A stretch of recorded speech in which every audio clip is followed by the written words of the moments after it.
नाज़रीन, गुज़िश्ता 48 घंटों के दौरान कश्मीर के अंदर जो अंदोहनाक वाक़यात वक़ूअ पज़ीर हुए हैं उनके हवाले से ना सिर्फ पाकिस्तान के अंदर बल्कि दुनिया भर में आवाज़ उठाई जा रही है। जहां पाकिस्तान के सेनेट के अंदर इस हवाले से बाज़गश्त सुनी जा रही है, तो वहां हाउस ऑफ कॉमन के अंदर भी जो है इसके ऊपर बात की जा रही है। वही हाउस ऑफ कॉमन जो ब्रिटेन के अंदर एक मरकज़ी हैसियत रखता है। ना सिर्फ हाउस ऑफ कॉमन बल्कि ब्रिटेन के और मुख्तलिफ और जो इदारे हैं, ख़ास तौर पर UNO, उसके मुख्तलिफ फोरम्स के ऊपर भी इसकी बाज़गश्त भी सुनी गई है और इस हवाले से बातचीत भी की गई है कि इसकी इंक्वायरी की जाए। हाउस ऑफ कॉमन के अंदर बॉब ब्लैकमैन जो हैं वो इसके ऊपर खासे सीखपा नज़र आए और आज उन्होंने वहाँ जो आवाज़ उठाई, उन्होंने इसकी तहकीकात की बात की और ये बताया कि 30 के करीब जो लोग हैं इसमें जो हैं उनकी अमवात हुई हैं और ये डिमांड की गई कि इसकी जो है इंक्वायरी की जाए और गवर्नमेंट ऑफ पाकिस्तान के साथ इस मसले को उठाया जाए। हाउस ऑफ कॉमन के अंदर जो है गवर्नमेंट ने वहाँ अपना जवाब भी जो है वो दिया और ये भी बताया कि गवर्नमेंट के साथ जो है, यानी पाकिस्तानी गवर्नमेंट के साथ, अगरचे कि ये वाक़या जो है हुकूमत पाकिस्तान का अंदरूनी मामला है, लेकिन ह्यूमन राइट्स के हवाले से बहुत सारे ऐसे इश्यूज़ हैं जिसके ऊपर जो है हुकूमत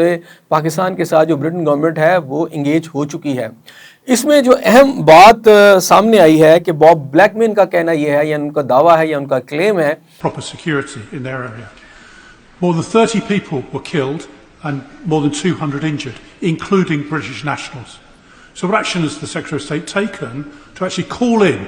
the Pakistani High Commissioner and say not only this is unacceptable, but action is being taken to protect innocent bystanders? कि इसमें जो लोग जो हैं जिनकी जानें गई हैं उनमें से कई अफराद का ताल्लुक ब्रिटेन से है, यानी वो ब्रिटेन के नेशनलिटी होल्डर हैं। इसका मतलब ये हुआ कि अगर उनके पास ब्रिटिश की नेशनैलिटी है तो डेफिनेटली ब्रिटेन गवर्नमेंट जो है उनकी मौत की तहकीकात या उस हवाले से हुकूमत पाकिस्तान से बहुत सारे मुतालबात कर सकती है। अगर मामला पाकिस्तानी शहरियों का होता या आज़ाद कश्मीर के शहरियों का होता तो शायद बात ज़्यादा आगे ना बढ़ती, लेकिन चूँकि मामला सामने नज़र आ रहा है कि इसमें बरतानिया के जो शहरी हैं वो भी जो कि आज़ाद कश्मीर से ताल्लुक़ रखते हैं और दोहरी शरीयत रखते हैं वो भी उसमें शामिल हैं जो कि मरने वाले हैं, तो फिर डेफिनेटली ये मामला जो है ब्रिटेन के अंदर खासी संजीदगी के साथ देखा जा रहा है। और अर्शेल जो कौंसिल है वहाँ पर भी इसकी आवाज़ जो है उठाई गई है और बाकायदा मुतालबा किया गया है कि हुकूमत पाकिस्तान को जो है इस मैटर के हवाले से उनसे बात की जाए और यहाँ ह्यूमन राइट्स के हवाले से भी जो खिलाफ वर्जियाँ हुई हैं या डिमांड्स हो रही थी या एक राइट है जो मुजाहरा करने का, वो चूँकि यहाँ पर कश्मीरियों का हक़ है तो वहाँ पर जिस तरह उसे ट्रीट किया गया ताकत के ज़ोर पर, ये वो बुनियादी नुकात है जिसके ऊपर इस बात की डिमांड की जा रही है कि इस इशू को जो है दबने ना दिया जाए बल्कि इसके ऊपर तहकीकात हों।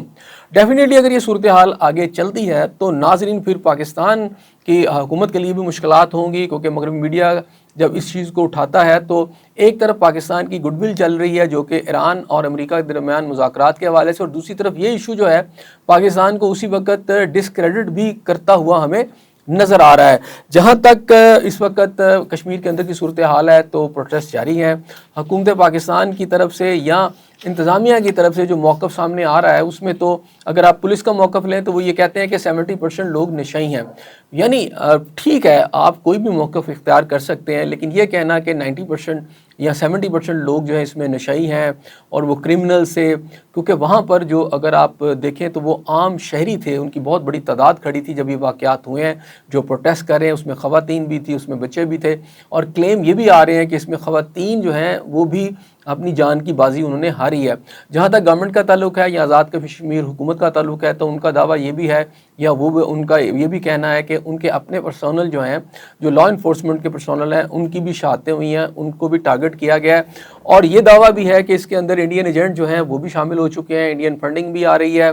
तो इस तरह के जो बयानात है इसके अंदर अब सवाल यहाँ ये पैदा होता है कि कश्मीर का इशू क्या आप इस तरह उसको डाई डाउन कर सकते हैं, क्योंकि वो अगर कश्मीर के अंदर हम देखें तो वहाँ के जो कश्मीरी हैं वो ख़ास तौर पर रावलकोट और पूंछ के इलाके जो हैं वहाँ पर अभी तक वो स्टैंड लिए खड़े हैं। लेकिन क्या रियासत के अंदर पुरअमन एहतजाज करने का जो राइट है उसको इस तरह डील किया जा सकता है? ये वो बुनियादी नुकात हैं जो कि इस वक्त ह्यूमन राइट्स के जो लोग हैं उससे ताल्लुक़ रखने वाले या वकला बरादरी जो है वो भी उठा रही है। ख़ास तौर पर एमनेस्टी इंटरनेशनल ने भी इसकी इन्वेस्टिगेशन का मुतालबा किया है। आने वाले दिनों में ये मामला लगता है कि हुकूमत के लिए ایک سردرد بنے گا، کیونکہ خود اگر حکومتی جو اس وقت اتحاد ہے، کمپوزیشن ہے، جس میں پاکستان پیپلز پارٹی بھی ہے، مسلم نواز بھی ہے، اس کے اندر بلاول بھٹو اور مسلم جو نواز ہے اس کے جو لوگ ہیں آمنے سامنے نظر آتے ہیں، بیانات یہ بتا رہے ہیں کہ معاملات جو ہیں وہ خاصے اگرچہ کہ پوائنٹ آف نو ریٹرن پر تو نہیں پہنچے، لیکن بہرحال ان کے اندر مسائل ضرور پیدا ہو چکے ہیں دونوں جماعتوں کے درمیان میں، اور یہ آگے جو ہے رسا کشی ہمیں بڑھتی ہوئی نظر آ رہی ہے۔ کشمیر میں آنے والے الیکشن جو ہے، جو اگلے جو 2 فیز ہیں، اگر یہ احتجاج جاری رہتا ہے، اس طرح کی صورتحال رہتی ہے، انٹرنیشنل لیول کے اوپر اس پر بات کی جاتی ہے، تو پھر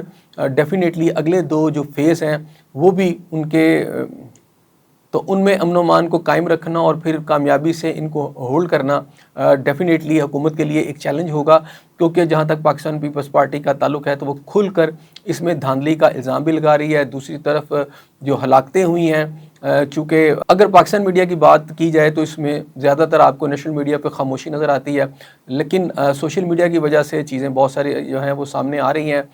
مختلف جو فورمز ہیں، انٹرنیشنل جو میڈیا آرگنائزیشنز ہیں، وہ جو رپورٹ کر رہی ہیں، اس سے یقیناً یہی پتہ چل رہا ہے کہ معاملات کافی خراب ہیں۔ اب حکومت اس کو کس طرح ڈیل کرتی ہے، انتظامیہ اس میں کون سا رخ اختیار کرتی ہے، کیا طاقت کا استعمال مزید جاری رہے گا یا پھر اس وقت یو ٹرن لیتے ہوئے معاملات کو گفتگو کے ذریعے یا گفت و شنید کے ذریعے حل کرنے کی کوشش کی جائے گی، یہ آنے والا وقت بتائے گا۔